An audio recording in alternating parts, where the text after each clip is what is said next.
Hello friends, नमस्ते विद्यार्थी मित्रांनो. आपण नवोदय विद्यालय बुद्धिमत्ता किंवा बुद्धिमत्ता या विषयामधील चौरसातील आकृती पूर्ण करा हा घटक पाहत आहोत. या घटकामध्ये हा जो चौरस असतो, या चौरसातील 3 भागामधील आकृती आपल्याला दिलेली असते आणि एका भागामधील आकृती आपल्याला पूर्ण करायची असते आणि बाकीच्या 3 भागाचा विचार करून चौथ्या भागामध्ये सुसंगत अशी कोणती आकृती येईल हे पर्यायावरून शोधायचं असतं. यामध्ये जे 3 भाग दिलेले असतात याचे सर्वसाधारण कशा पद्धतीने भाग करतात पहा. जर आपण असे चौरसाचे जर 4 भाग केले, सर्वसाधारणपणे चौरस आकृतीत असतात, याचा अर्थ सगळ्यात चौरस आकृती असतात असेही नाही. या भागाला नंबर दिला आपण 1, 2, 3 आणि 4 असे जर आपण 4 नंबर दिले तर 1 नंबरचं 2 नंबरमध्ये आरशातील प्रतिबिंब असतं, या 1चं 2 मध्ये, या 1चं 3 मध्ये पाण्यातलं प्रतिबिंब असतं, 2चं 4 मध्ये पाण्यातलं प्रतिबिंब असतं, या 3चं 4 मध्ये आरशातील प्रतिबिंब असतं. क्वचित प्रसंगी 1चं 4 मध्ये पाण्यातलं प्रतिबिंब किंवा 2चं 4 मध्ये पाण्यातलं प्रतिबिंब असं तिरकंही दिलेलं असतं. त्या 4ही याचा आपल्याला व्यवस्थित अभ्यास करून त्यावरून प्रश्न सोडवायचे असतात. पाहू आपण ते कशा पद्धतीनं जायचं आहे ते. याच्यामध्ये काय काय बघायचं असतं की पहिल्या भागामध्ये दिलेली आकृती तोच शिक्का उचलून दुसऱ्या भागामध्ये, तोच शिक्का उचलून तिसऱ्या भागामध्ये आणि चौथ्या भागामध्ये तीच आकृती येणार असंही काही वेळा असू शकतं. मी 4ही भागामध्ये एकच नक्षी किंवा एकच आकृती या ठिकाणी दिलेली असते. क्वचित प्रसंगी काही वेळा पहिल्या तर दुसऱ्या भागामध्ये, जे आत्ता मी तुम्हाला सांगितलं की 1 नंबर आहे, याचं 2 नंबरमध्ये आरशातलं प्रतिबिंब दिलेलं असतं किंवा 1 नंबरचं 3 नंबरमध्ये पाण्यातलं प्रतिबिंब दिलेलं असतं, 2 नंबरचं 4 मध्ये पाण्यातलं प्रतिबिंब असतं किंवा 3 जसं 1चं 2 मध्ये आरशातील प्रतिबिंब आहे तसं 3चं 4 मध्ये आरशातलं प्रतिबिंब येऊ शकतं.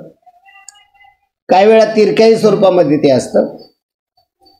या प्रतिमा आरशातील प्रतिमा किंवा पाण्यातील प्रतिबिंब या पद्धतीनं असतात.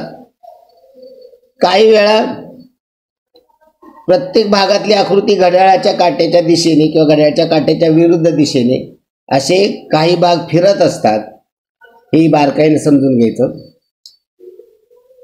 क्वचित प्रसंगी या 4ही आकृत्या वेगवेगळ्या असतात, परंतु या 4ही आकृत्या एकत्र येऊन त्याच्यापासून एक स्वतंत्र अशी जी या भिन्न आकृत्या असतात, या भिन्न आकृत्या एकत्र येऊन एक स्वतंत्र अशी आकृती, वेगळी आकृती तयार होते. याचा आरशातील पाण्यातील प्रतिबिंबाशी काही संबंध नसतो. आपण वळू या प्रश्नाकडे. पहा, पहिल्याचं दुसऱ्यामध्ये काय आहे का संबंध. पहिल्याचा दुसऱ्याशी या ठिकाणी रंगीत भाग आहे, इकडे कोरा भाग आहे. तर 2 नंबरचा 3 नंबरशी या ठिकाणी संबंध आहे. पहा, 2 नंबरचं 3 नंबरमध्ये आरशातील प्रतिबिंब आहे.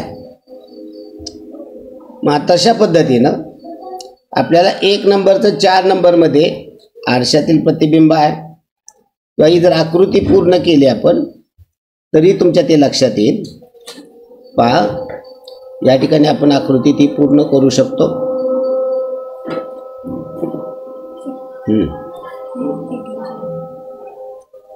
आणि या ठिकाणी या रेषा आहेत आणि या ठिकाणी रंगीत भाग होता, तिथं कोरा भाग आहे. मग या पद्धतीची आकृती पहा कुठं आहे, कुठल्या पर्यायामध्ये येईल या पद्धतीची आकृती. पर्याय क्रमांक 1 मध्ये कोरा भाग, 2 आणि 3 हे पर्याय कट होतील कारण आपल्याला रंगवलेला भाग नको आहे. आता राहिला 1 आणि 4. 4 मध्ये जाळी नाहीये, त्यामुळे उत्तर येणारे पर्याय क्रमांक 1 याचं उत्तर येणार आहे. ओके, चला पुढील प्रश्नाकडे वळूया आपण. प्रत्येक प्रश्न हा अतिशय साध्या सोप्या भाषेमध्ये आपण समजून घेत आहोत, तो व्यवस्थित समजून घ्यायचा आहे. पहा, या ठिकाणी जर पाहिलं, याला जर नंबर दिले आपण तर 1 नंबर, 2 नंबर, 3 नंबर, 4 नंबर. काय होईल पहा बरं. आपण जर संबंध जोडला तर 1चा 3शी पाण्यातलं प्रतिबिंब होऊ शकतं किंवा 3चं 4 मध्ये आरशातील प्रतिबिंब होऊ शकतं. त्या पद्धतीनं 1चं 2 मध्ये आपल्याला आरशातील प्रतिबिंब होऊ शकतं किंवा 2चं 4 मध्ये, म्हणजे आता 4चं 2 मध्ये पाण्यातील प्रतिबिंब वरती उलटही आपल्याला काढता येतं, हे आपल्याला काढता येईल. आणि रेषा कशा असतील पहा बरं. या इकडून तिरक्या होत्या, खाली इकडे झाल्या, मग या तिकडून आहेत त्या या इकडे अशा तिरक्या होतील. त्यामुळे उत्तर येणारे पर्याय क्रमांक 4 उत्तर येणार आहे. हे बारकाईनं समजून घ्या. प्रत्येक गोष्ट बारकाईनं समजून घेणं गरजेचं असतं. प्रत्येक गोष्टीचं उत्तर का आणि का कसं हे समजून घ्या. इथं 1चा 2शी आरशातील प्रतिबिंब आहे, या पद्धतीने आपल्याला ते समजून घेता येतं. चला पुढील प्रश्नाकडे वळूया आपण. पुढील प्रश्न माझ्या अगोदर तुमची उत्तरं तयार असली पाहिजेत बाळांनो. माझ्या पुढे जायचंय. या ठिकाणी पहा, पुढील प्रश्नाकडे वळू आपण. पुढील प्रश्न या ठिकाणी 1 नंबर 2 नंबर दिले. 1, 2, 3, 4. तर 1चा 2शी काही संबंध नाही आहे, 1चा 3शी काही संबंध नाही, पण 2चा 3शी आहे. 2चं 3 मध्ये आरशातील प्रतिबिंब आहे म्हणल्यानंतर 1चं 4 मध्ये आरशातील प्रतिबिंब येणार आहे. म्हणजे या ठिकाणी जशा पद्धतीने तयार झालेला आहे कंस, तसा या ठिकाणी कंस तयार होईल. या ठिकाणी या पद्धतीनं ही आकृती तयार होईल. पहा बरं, या पद्धतीनं कोणत्या आकृतीमध्ये येईल. पर्याय कट पद्धत वापरा. या ठिकाणी नाही आहे. या पर्याय क्रमांक 3 मध्ये पण नाही आहे. 1 आणि 4 याच्यामध्ये पहा फरक काय आहे. 2 आणि 4 मध्ये, 2 आणि 4 मध्ये फरक आहे. तर या ठिकाणी इथून असायला हवं होतं, ते दिलेलं नाही आहे म्हणून 4 कट होईल. उत्तर पर्याय क्रमांक 2 येणार आहे. पहा, व्यवस्थित लक्षात येते का. व्यवस्थित समजून घ्या. मी तुम्हाला वेळ देतो आहे. मी समजून देण्याचा वेळ हा तुम्हाला प्रश्न सोडवण्यासाठी आहे. माझ्या पुढे चालायचं आहे. तुम्ही माझ्या पुढे तुम्ही चालला म्हणजे तुम्हाला अडचण येणार नाही आहे. पहा पुढील प्रश्न पहा. आता या ठिकाणी पहा, 1चा 2शी काय संबंध आहे.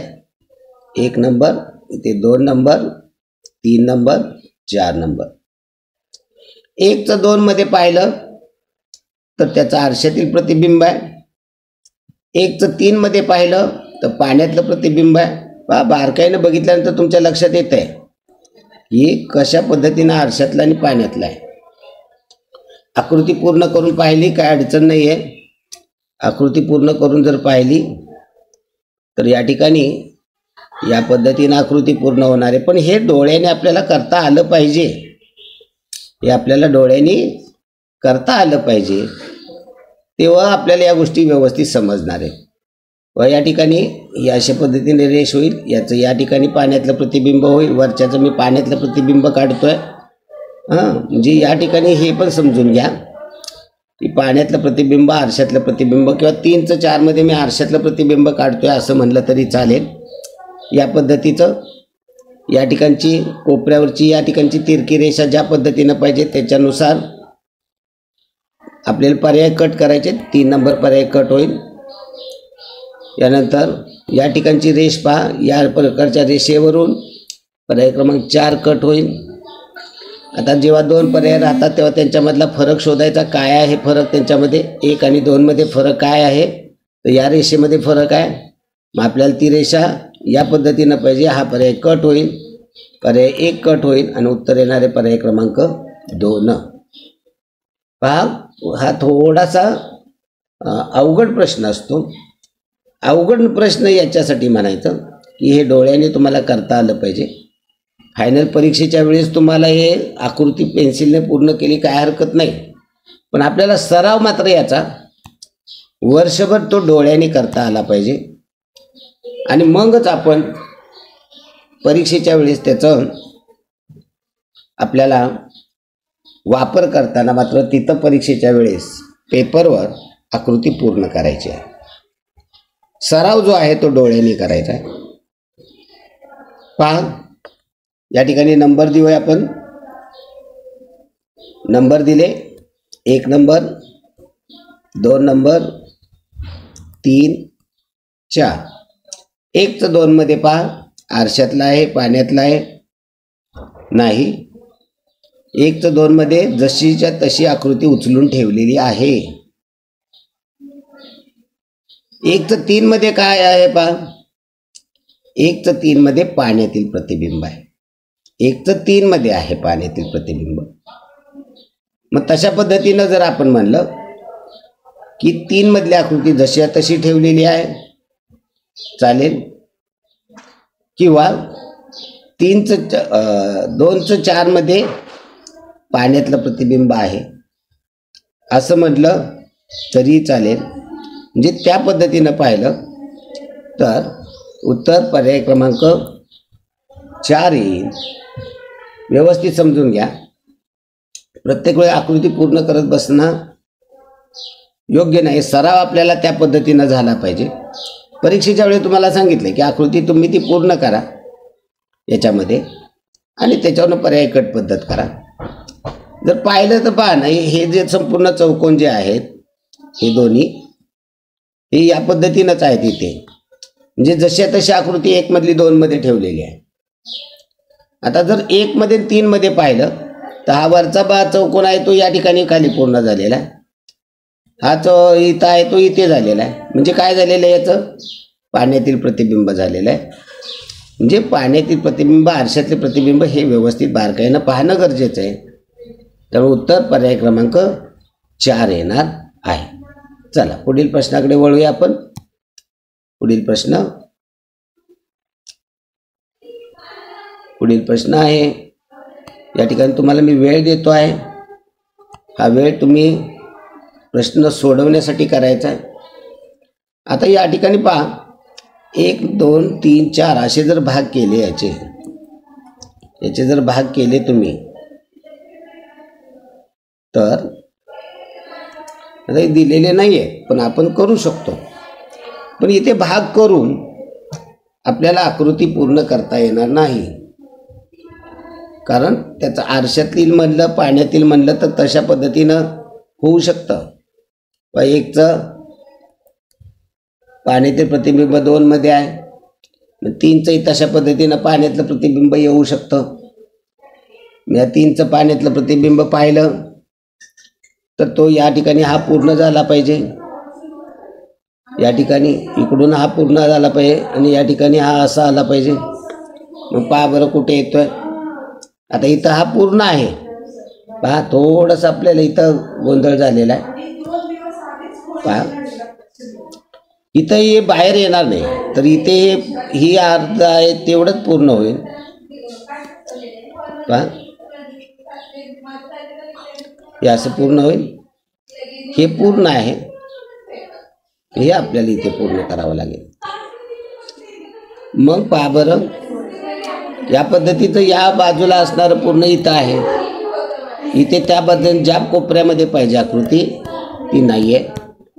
म्हणजे आपल्याला या कोपऱ्यामध्ये असा जर उचलून टाकला तर या पद्धतीचा या ठिकाणी असणारी आकृती असणारी या कोपऱ्यामध्ये असणारी पाहिजे आपल्याला ही आकृती, ती फक्त पर्याय क्रमांक 4 मध्ये आहे. म्हणजे कोणत्या कोपऱ्यामध्ये आकृती हवी हे आपल्याला लक्षात यायला हवं, हे समजून घ्यायला हवं आपण.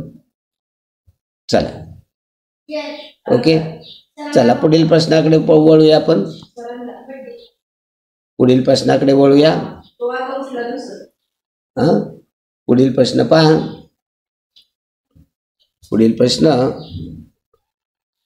आता या ठिकाणी 1 नंबर 2 नंबर 3 नंबर 4 नंबर असे जर नंबर याला दिले तर 1 2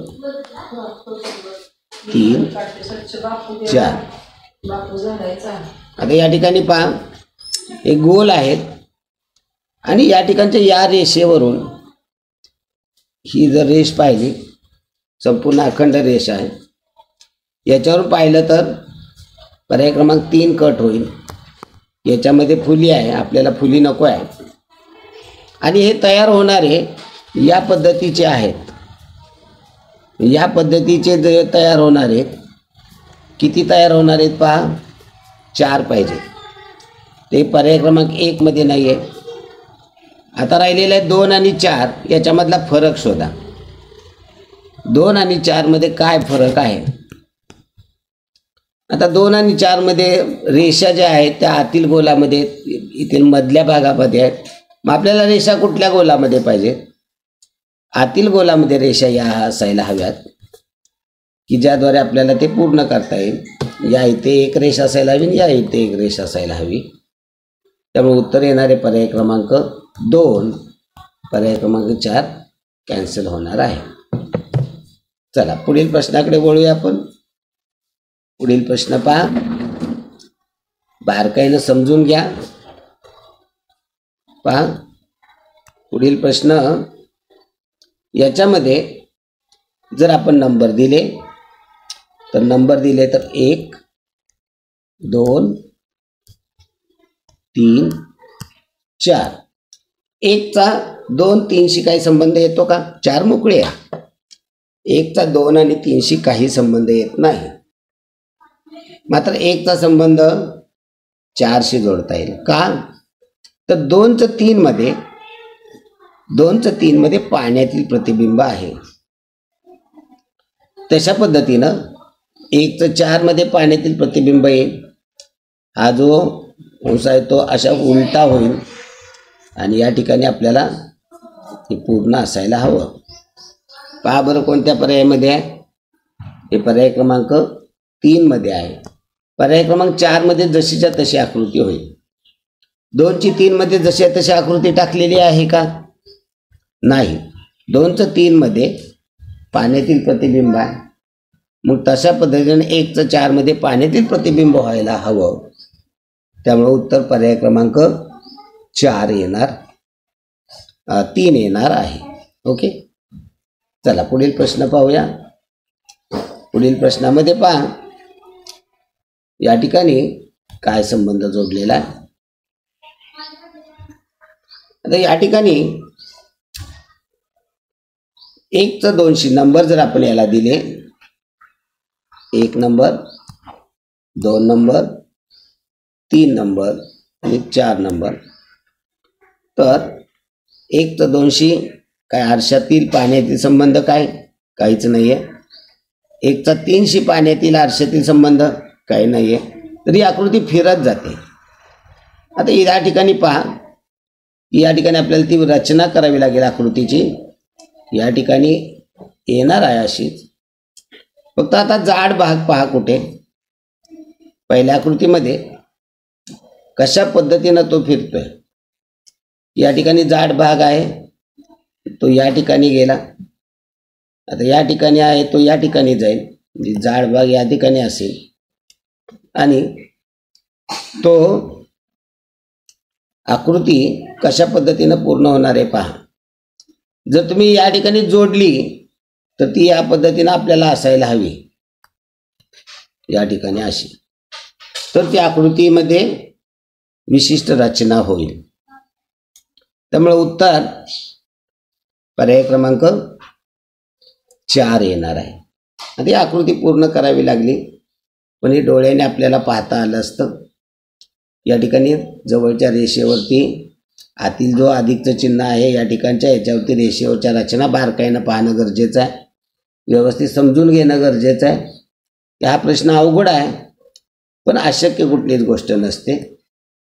सरावाने व्यवस्थित समजून घ्या. आकृती कशा पद्धतीनं तयार होत आहेत, कशा फिरतायत. आता या ठिकाणी पहा, म्हणजे ही फिरते आहे. पहिल्याचा दुसऱ्याशी, दुसऱ्याचा तिसऱ्याशी, पहिल्याचा तिसऱ्याशी असा काही संबंध नाही. 1 मधनं 2 मध्ये ती घड्याळाच्या दिशेने फिरते आहे, अशा पद्धतीनं ते होत आहे. इथे बाहेरचा भाग होता तो इथे आता खाली आलेला आहे. म्हणजे इथं पहा, रंगवलेला भाग इथे होता तो इथे गेला, नंतर इथे होता मोठा जाड भाग तो इथे गेला, तो आता रंगवलेला जाड भाग या ठिकाणी येणार आहे. ओके, चला पुढील प्रश्नाकडे वळूया आपण. पुढील प्रश्न पहा, याला नंबर दिले तर तुमच्या लगेच लक्षात येईल.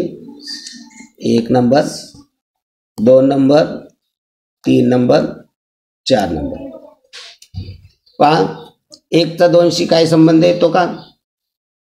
1 चा 2 मध्ये घड्याळाच्या विरुद्ध दिशेने फिरवलेली आहे किंवा 90 अंशामध्ये ती घड्याळाच्या विरुद्ध दिशेने फिरवलेली आहे. याच्यापेक्षा 1 चा 4 मध्ये आरशातील पाण्यातील प्रतिबिंब म्हणलं तर रंगवलेला वरती भाग आहे तो या ठिकाणी खाली गेलेला आहे.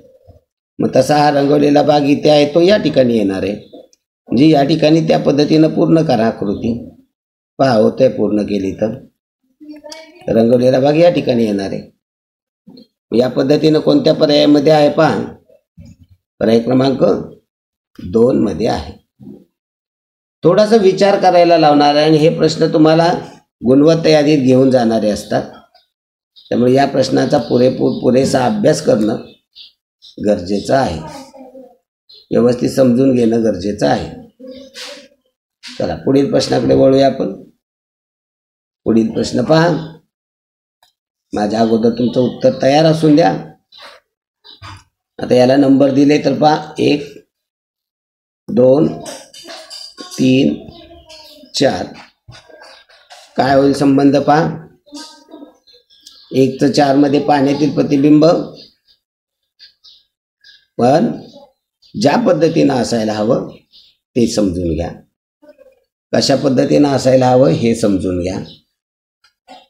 कुठे कुठला भाग कुठे येणार आहे ते समजून घ्या.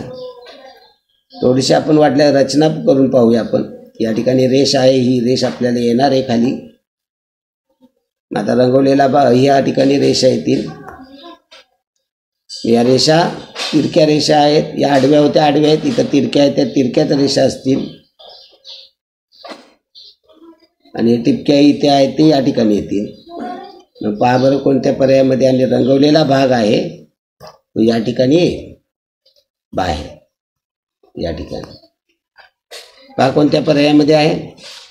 पर्याय क्रमांक 4 मध्ये. केवळ रंगवलेला भाग एवढं जरी पाहिलं, पहा सर्व रचना करत बसायचं नाही, साध्या सोप्या गोष्टीवरनं पाहायचं. रंगवलेला भाग आहे तो कुठे येणार आहे हे समजून घ्या. या ठिकाणचा रंगवलेला भाग या ठिकाणी येणार आहे. याच्यावरनं पर्याय कट करा ना.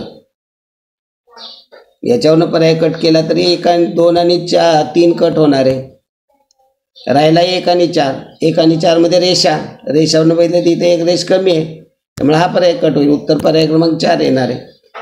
म्हणजे या पद्धतीनं तुम्ही जर विचार केला, उत्तराजवळ जाण्याचा प्रयत्न केला तर खूप चांगल्या पद्धतीने आपण उत्तरापर्यंत लवकर पोहोचू शकतो. पर्याय कट पद्धत खूप गरजेची आहे. पहा विद्यार्थ्यांनो, पुढील प्रश्नामध्ये जर आपण नंबर दिले 1, 2, 3, 4 तर काय आहे पहा. 1 ते 2 मध्ये आरशातलं प्रतिबिंब होत आहे, किंवा 1 ते 3 मध्ये पाण्यातील प्रतिबिंब होते. मग तुम्ही 3 ते 4 मध्ये आरशातलं प्रतिबिंब करू शकता, किंवा 2 ते 4 मध्ये पाण्यातलं प्रतिबिंब काढू शकता. आता या गोष्टी डोळ्याने आल्या पाहिजे. आपण आकृती पूर्ण करून तर करू शकतो, त्यात काय अडचण नाही. काय इथे महत्त्वाचं काय आहे तर इथे आहे ते बाणाच्या दिशा, हे सगळ्यात जास्त महत्त्वाचं यामध्ये. पहा, जर तुम्ही 2चं 4 मध्ये पाहिलं तर या ठिकाणी देखील तुम्हाला ते लक्षात येणार आहे. पहा, 2चं 4 मध्ये घेतलं तर 2चं 4 मध्ये घेतलं तर थोडीशी अडचण येते. 2चं 4 मध्ये पहा, बाणाच्या दिशा वरून इकडे गेलेले आहेत, तिन्ही बाण, 2 बाण, आणि वरून एक खाली आला, तर एक बाण इकडे गेला. पहा, इथे थोडासा प्रॉब्लेम आहे, व्यवस्थित प्रश्न समजून घ्या. हा या ठिकाणी चुकतंय आपलं, 2 उत्तर येणार नाही आहे. तर मी व्यवस्थित पहा, पुन्हा मी बाणाचं पाहतो. पहा, व्यवस्थित बाणाचं समजून घ्या. या ठिकाणी बाणाचं पहा कशा पद्धतीने, या ठिकाणचा हा बाण एक वर आहे, दुसरा वर आहे आणि तिसरा खाली आहे. इथे जर पाहिलं तर हे दोन्ही खाली आहेत आणि खालून वर आहे, म्हणजे हे याचं आरशा पाण्यातलं प्रतिबिंब बनवू शकेल. याचं पाण्यातलं प्रतिबिंब जर बनवायचं म्हणलं तर हा खाली आहे, हाही खाली आहे आणि हा वर आहे. म्हणजे हे बाण लक्षात घ्या कशा पद्धतीने. याचं पाण्यातलं म्हणलं तर हे वरचं खाली येणार आहे, म्हणजे हा बाण वर, हा बाण वर आणि हा बाण खाली, अशा पद्धतीनं रचना असायला हवी. तर पर्याय क्रमांक 1 येणार आहे. पहा, एवढा विचार करायला लावणारे प्रश्न असतात बरं का बाळांनो. असं पाहिल्या तर आपला तिसरा आणि चौथा बाणाच्या जागावरून आपल्याला या बाणाच्या जागा ज्या आहेत याच्यावरून हा पर्याय कट करता येतो. मग 1 आणि 2 मध्ये फरक काय आहे तर मधल्या बाणाची फक्त दिशा, मधला बाण वर पाहिजे का खाली पाहिजे. आता 1चं 3 मध्ये म्हणलं तर तिथं पाण्यातलं प्रतिबिंब होत आहे का, पहा नाही होत, लक्षात घ्या. 1चं 3 मध्ये आरशातलं प्रतिबिंब, 1चं 2 मध्ये आरशातलं प्रतिबिंब होत नाही, हे समजून घ्या. कारण इथे हे खालनं वर 2 बाण गेलेले आहेत आणि वरनं एक आलं, मग इकडं तसेच खालनं 2 बाण वर जायला हवे होते, मग तसं नाही आहे. त्यामुळे 1चं 3 मध्ये पाण्यातला एवढाच संबंध जोडता येईल, 1चा 2 मध्ये आरशातलं प्रतिबिंब नाही. ओके, तर या पद्धतीनं काही प्रश्न फसवे असतात, आपल्याला डोक्यात विचार करायला लावणारे असतात आणि विचार आपण केला पाहिजे आणि आपली तेवढं त्याच्यामध्ये कौशल्य आपल्याला आलं पाहिजे. चला शेवटचा प्रश्न पाहूया. आता इथे चेहरा पहा. आता 1चं 2 मध्ये जर याला नंबर दिले आपण, 1 नंबर, 2 नंबर, 3 नंबर, 4 नंबर, 3चं 4 मध्ये आरशातलं प्रतिबिंब आहे, म्हणजे इथं 1चं 2 मध्ये आरशातील प्रतिबिंब येणार आहे. आता इथं जर पाहिलं तोंड या पद्धतीनं पाहिजे, त्यावरून 3 नंबर आणि 4 नंबर पर्याय कट होईल. आता राहिलेला 1 आणि 2 मध्ये फरक आहे पहा, डोकं वरती इथे चिकटलेलं आहे का नको, आपल्याला चिकटलेलं नको आहे कारण इथे जागा आहे, त्यामुळं 3 कट होणार आहे. उत्तर पर्याय क्रमांक 1 येणार आहे. ओके, धन्यवाद मित्रांनो. भेटू पुढील भागामध्ये याचाच पुढील घटक घेऊन. धन्यवाद, भेटू पुढील भागात.